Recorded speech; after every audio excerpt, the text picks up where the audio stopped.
Sometimes as a user, you come to a presentation of new software or hardware, the integration of those with a certain expectation. In this case, I have an expectation of the combination of three things: a Mac OS and Parallels desktop for Mac, which allows for a Windows install, in this case Windows 11. And in that Windows, over the years, I have used Corel Draw for lots of things. Lots of imprint, signage, silk screening, embroidery, printing on vinyl cutters and whatever. And it's worked great.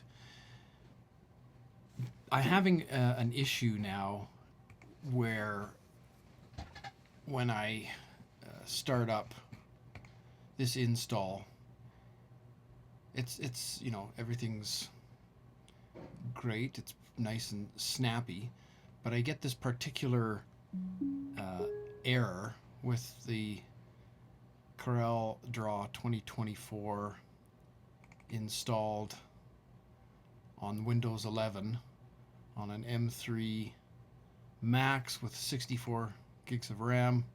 Sounds like it, you know, should have enough kick, but there's something getting lost in translation with the Windows install in Parallels that it doesn't actually allow. And here's the error. It says insufficient hardware support. This device, meaning the Windows 11 machine, does not meet the minimum CPU or GPU requirements necessary to run the application. In particular, the CPU does not support AVX or AVX2. This may result in slow performance, limited functionality, or instability. Consider upgrading your device for optimal performance. Okay, so I've been back and forth with Parallels and with Corel specifically, and most recently the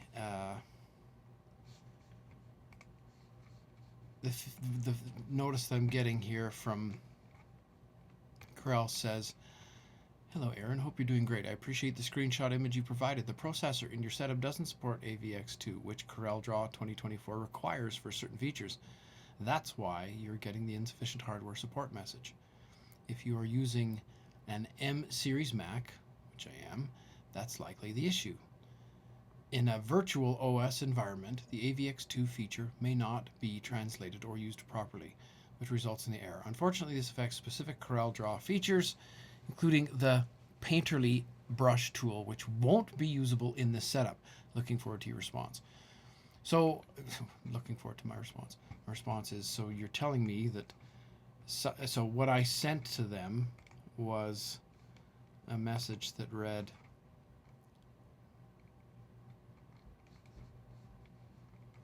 well, it doesn't seem to, maybe I sent it on my phone. Stand by. Just read it off my phone here. And this is my question, and this is the point why, for a handful of people in the interwebs who might be expecting Parallels to work the way that a Windows install works, then there's these exceptions. What I'm saying is, this old 2012 MacBook Pro with 16 gigs of RAM and a Windows 7 works better with Corel than a 2024 install on Windows 11 on an M3 Max with 64 gigs of RAM. It's faster, less buggy, not laggy. So it's quite the disappointment looking forward to the kind of speeds that I'm getting on, you know, Final Cut and video exporting and that kind of stuff. It's wonderful. And then I thought that this would be great as well. So this is my question. My question for the interwebs is, so where is the breakdown, Parallels or Mac OS? Who owes the user more specificity in terms of this Windows 11 install being a notional Windows 11 install, which it is? If what I'm being told by the software that's installed on this Windows 11 is that this virtual Windows 11 isn't up to snuff, who ought to have some qualifiers in their verbiage about what is a reasonable expectation by way of the Windows 11 that's installed in this virtual environment, which they don't have. So you only discover it after you've paid an arm and a leg, expecting what you've had for 15 years. Now you don't have it. Who owes the user more specificity in terms of this Windows 11 install being a notional Windows 11 install? Parallels or macOS? Strangely, I suspect it's the company who has 3-day waits on responses to tickets and nobody to talk to, and they don't really care, and they just take your money, and that would be Parallels. So thanks, guys. Just great. So I'll just install it on the Mac, I guess. I know everybody's like, why are you using PC and a Mac, and why are you using Corel Draw anyways? And the answer to that question is that I hate Adobe. As much as I hate Corel, I hate Adobe more.